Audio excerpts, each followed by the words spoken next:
Hi everyone, నేను మీ Madhu. Welcome to Madhu's వరండా. Already మీరు థంబ్నెయిల్ చూశారు. ఈరోజు వీడియో దేని గురించో. వీడియో లెంత్ కొంచెం ఎక్కువగానే ఉంటుంది, ఎందుకంటే కంప్లీట్ గైడ్ టొమాటో ప్లాంట్కి ఎటువంటి కేర్ తీసుకోవాలి సీడ్ పెట్టిన కానీ కాయ కాసే వరకు. సో వీడియోని స్కిప్ చేయొద్దు. చాలా యూస్ఫుల్ టిప్స్ మాత్రమే షేర్ చేశాను. తప్పకుండా చివరి వరకు చూడండి. మరి ఈ మొక్కను పెంచడానికి మనం ఎటువంటి జాగ్రత్తలు పాటించాలి? ముందుగా మనం మట్టి సారవంతంగా ఉందా లేదో చెక్ చేసుకోవాలి. ఎందుకంటే మట్టి అనేది సారవంతంగా లేకుండా మన మొక్కను ఎంత బాగా పెంచినా కూడా మనకి మొక్క ఎదుగుదల అనేది సరిగ్గా ఉండదు. కాబట్టి మట్టి సారవంతమైన మట్టి తీసుకోవాలి. అది మీరు మట్టితో పాటు కిచెన్ వేస్ట్ కావచ్చు, ఎండుటాకులు కంపోస్ట్ కావచ్చు, కో మెన్యూర్ కావచ్చు, ఏదైనా సరే ఆర్గానిక్ మ్యాటర్ ఉండేటట్టు చూసుకోండి. టొమాటో విత్తనాలు వేసిన తర్వాత మనకి నార అనేది ఇలా వస్తుంది. సో ఇంకొక 2 సెట్స్ ఆఫ్ లీవ్స్ వచ్చిన తర్వాత వీటిని వేరే చోట మనకి ఎక్కడైతే అనుకూలంగా ఉంటుందో అక్కడ వేసుకోవాలి. వేసేటప్పుడు గ్యాప్ మెయింటైన్ చేసుకుని వేసుకోవాలి. చూడొచ్చు, అసలు గ్యాప్ అనేది లేదు, ఎలా పడితే అలా పడిపోయి పెరిగినాయి. కాబట్టి ఈ మొక్కలు ఇలా అయిపోయినాయి. అయితే కాయలు అయితే కాస్తాయి, కానీ చాలా వరకు అవి మట్టిలో ఉండటం వల్ల ఫంగస్ అనేది వాటికి స్ప్రెడ్ అయిపోయి లీవ్స్ ద్వారా స్టెమ్స్ ద్వారా తొందరగా కుళ్ళిపోతాయి. అంతేకాకుండా కాపు కూడా చాలా తక్కువగా ఉంటుంది, ఎందుకంటే మనం సరైన సపోర్ట్ ఇక్కడ ప్రొవైడ్ చేయలేకపోయాం. కాబట్టి కాపు కూడా చాలా తక్కువగా ఉంటుంది. ఈ టొమాటో మొక్కల్ని నేను వేయలేదండి, కంపోస్ట్లో నుంచి కుళ్ళిపోయిన విత్తనాల నుంచి వచ్చిన టొమాటో చెట్లు ఇవి. అయితే ఇవి సంక్రాంతి ముందు చిన్న చిన్న నారులాగా ఉన్నాయి. సో నేను ఊరెళ్ళి వచ్చేసరికి బాగా పెరిగి ఇట్లా స్ప్రెడ్ అయిపోయినాయి. ఎందుకంటే నేను ఎటువంటి సపోర్ట్ అనేది ప్రొవైడ్ చేయలేకపోయాను, అన్నీ మెస్సీగా అయిపోయినాయి. ఇవి కనుక మనం కరెక్ట్గా సపోర్ట్ కనుక ప్రొవైడ్ చేసినట్లుంటే చాలా కాయలు మనం హార్వెస్ట్ చేసుకునే వాళ్ళం. నేను సపోర్ట్ ప్రొవైడ్ చేయకపోవటం వల్ల ఇప్పటికీ హార్వెస్ట్ చేసుకున్నాను, కాకపోతే ఇంకా ఎక్కువ కాయలు అనేవి మనం కాయించవచ్చు సరైన సపోర్ట్ ప్రొవైడ్ చేసినట్లయితే. సో సపోర్ట్ చేయమన్నప్పుడు మనం ఇట్లాంటి థ్రెడ్స్ కట్టినప్పుడు చాలా స్మూత్గా సాఫ్ట్గా కట్టుకోవాలండి. అంతేగాని థ్రెడ్స్ సపోర్ట్ ప్రొవైడ్ చేయమన్నాం కదా అని చెప్పి ఆ థ్రెడ్తో మొక్కని స్ట్రాంగిల్ చేయొద్దు, ఎందుకంటే మొక్క అక్కడికి చాలా డెలికేట్గా ఉండి విరిగిపోతుంది. సో చాలా సెన్సిటివ్గా ఉంటాయి మొక్కలు, చాలా స్మూత్గా హ్యాండిల్ చేయాలి. టొమాటో మొక్క పెరగటానికి వెలుతురు కూడా చాలా అవసరం. సో మనకి డైరెక్ట్ సన్లైట్ వచ్చే ఏరియాలో వేసుకుంటే మంచిది. ఒకవేళ ఎక్కువగా ఎండ ఉన్నట్లయితే షేడ్ నెట్స్ కానీ లేకపోతే మల్చింగ్ చేసుకోండి. మొక్క చుట్టూ ఒక 2 to 3 ఇంచెస్ లేయర్స్ మల్చింగ్ చేసుకున్నట్లయితే తేమగా ఉండటం వల్ల మొక్క చాలా ఆరోగ్యంగా పెరుగుతుంది. అయితే స్టెమ్ దగ్గర మట్టికి స్పేస్ వదిలేండి మల్చింగ్ చేసినప్పుడు, ఎందుకంటే మనం వాటరింగ్ చేసేటప్పుడు ఆ స్టెమ్ దగ్గర నుంచి రూట్స్కి నీరు వెళ్ళి మొక్క అనేది చాలా బలంగా పెరుగుతుంది.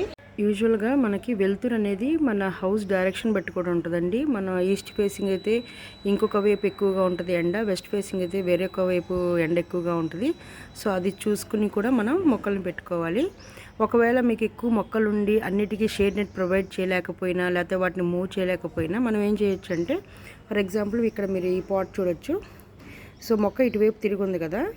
సో మనం ఏం చేయాలంటే ఇప్పుడు దీన్ని విధంగా మనం వెనక్కి తిప్పుకొని పెట్టుకోవచ్చు మొక్కల్ని, ఎందుకంటే ఆ హీట్ అంతా మనకి వెనక బాగాన పడుతుంది. కాబట్టి మొక్క ఎక్కువగా ఎఫెక్ట్ అయ్యే ప్రమాదం అయితే ఉండదు.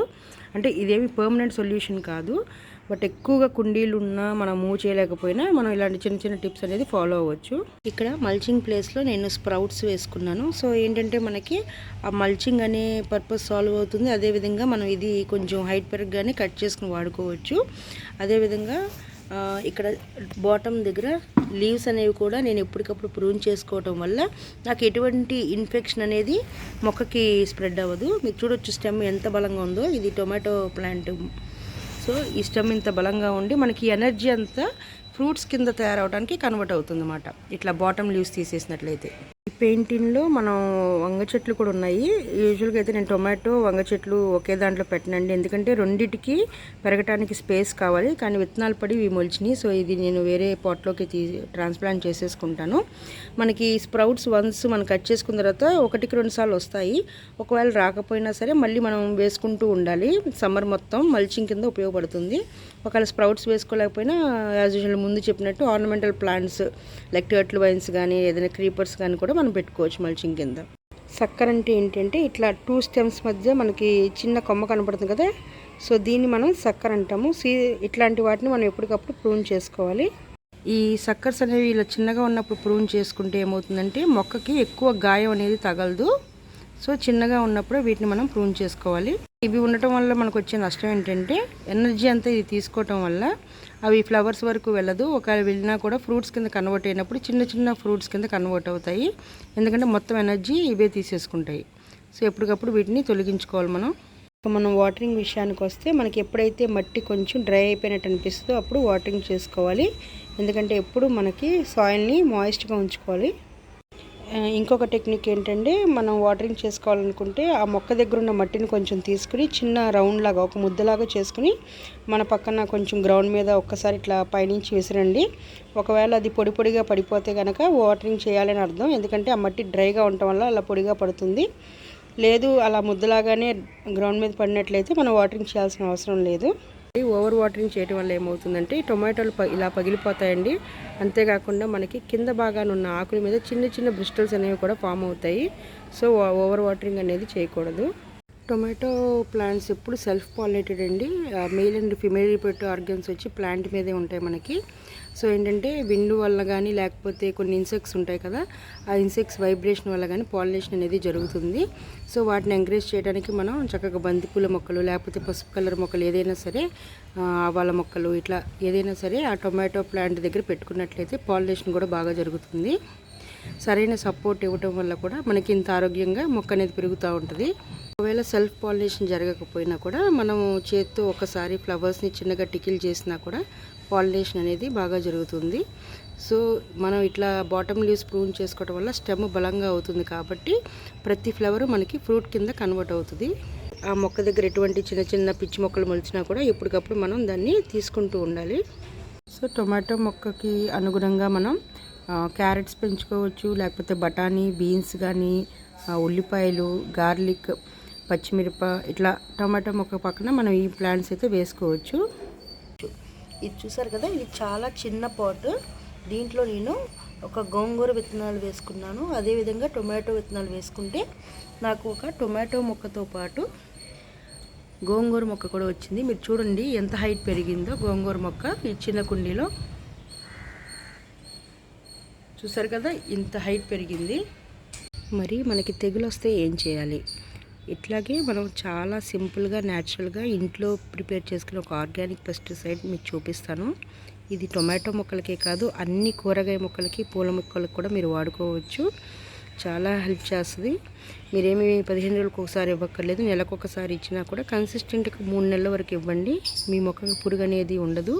100% నివారిస్తుందని నేను చెప్పలేను, కానీ మెజారిటీ ఆఫ్ దెమ్ మనకి అన్ని పురుగులు, స్లగ్స్ దగ్గర నుంచి ఎఫిడ్స్, మీలీ బగ్స్ అన్నీ కంట్రోల్ అవుతాయి. సో ఒకసారి ఆర్గానిక్ పెస్టిసైడ్ ఎలా తయారు చేయాలో చూద్దాము. ఒక గార్లిక్ బల్బ్ తీసుకోవాలి, వెల్లుల్లి అంటాం కదా, అట్లాగే రా టర్మరిక్, పచ్చి పసుపు, లేకపోతే పచ్చి పసుపు లేకపోతే పసుపు పౌడరు, టర్మరిక్ పౌడర్ కూడా తీసుకోవచ్చు. అట్లాగే నీమ్ ఆయిల్ కానీ లేకపోతే వెజిటబుల్ ఆయిల్, 1 లీటర్ వాటర్, ఈ రెండింటిని తీసుకుని మనం బాగా దంచుకోవాలి. దంచుకున్న తర్వాత ఒక గిన్నెలో లీటర్ వాటర్ పోసుకుని ఈ దంచిన వెల్లుల్లి, పచ్చి పసుపును వేసి ఒక 10 నిమిషాల పాటు మరిగించాలి. మరిగించేటప్పుడే మనం 10 to 15 ml నీమ్ ఆయిల్ కానీ లేకపోతే వెజిటబుల్ ఆయిల్ కానీ వేయాలి. వేసిన తర్వాత ఇంకొక 5 minutes మరిగించి తర్వాత చల్లార్చిన తర్వాత దీన్ని స్ప్రే బాటిల్లో పోసుకుని స్ప్రే చేసుకోవటమే. ఇది చాలా బాగా పనిచేస్తుంది మనకి పెస్టిసైడ్ కింద. ట్రై చేసి చూడండి. అన్ని చెట్లకి వేసుకోవచ్చు ఇది. ఈ సొల్యూషన్ని మీరు కన్సిస్టెంట్గా 2-3 సార్లు వాడి చూడండి, మీకు తప్పకుండా రిజల్ట్ అయితే కనపడుతుంది. ఇలాంటి న్యాచురల్ పెస్టిసైడ్స్ వాడటం వల్ల మనకి ఫ్లవరింగ్ కూడా చాలా బాగా ఉంటుంది, మొక్క కూడా ఆరోగ్యవంతంగా ఉంటుంది. టొమాటో మొక్కకి మనం సపోర్ట్ కనుక కరెక్ట్గా ప్రొవైడ్ చేయగలిగితే చాలా హైట్ పెరుగుతుంది. అటువంటి మొక్కని ఇప్పుడు మీకు చూపిస్తున్నాను. ఇది మా గార్డెన్లో నేనైతే సపోర్ట్ ప్రొవైడ్ చేయలేదు, కానీ కరివేపాకు మొక్కను పట్టుకుని అది ఆల్మోస్ట్ 7 feet పెరిగింది. అలాగని ప్రొడ్యూస్ కూడా బాగానే ఉంది, కాయలు కూడా బాగానే కాస్తున్నాయి. కాకపోతే దీంతో పాటు దోసపాదు కూడా పెరిగింది, అంతే హైట్. చూసారు కదా 7 feet వరకు పెరిగింది మొక్క. సో నాకు తెలిసిన కొన్ని న్యాచురల్ బేసిక్ టిప్స్ మీతో షేర్ చేసుకున్నాను. మీకు కనుక కంటెంట్ నచ్చినట్లయితే తప్పకుండా లైక్ చేయండి, షేర్ చేయండి, సబ్స్క్రైబ్ చేసుకోవటం మాత్రం మర్చిపోవద్దు. చూసారు కదా ఇది ఒకటే చెట్టు అండి, ఆరెంజ్ మందార. సో ఈ 3 ఇవాళ బ్లూమ్ అయినాయి, చాలా బ్యూటిఫుల్గా ఉంది చూడటానికి.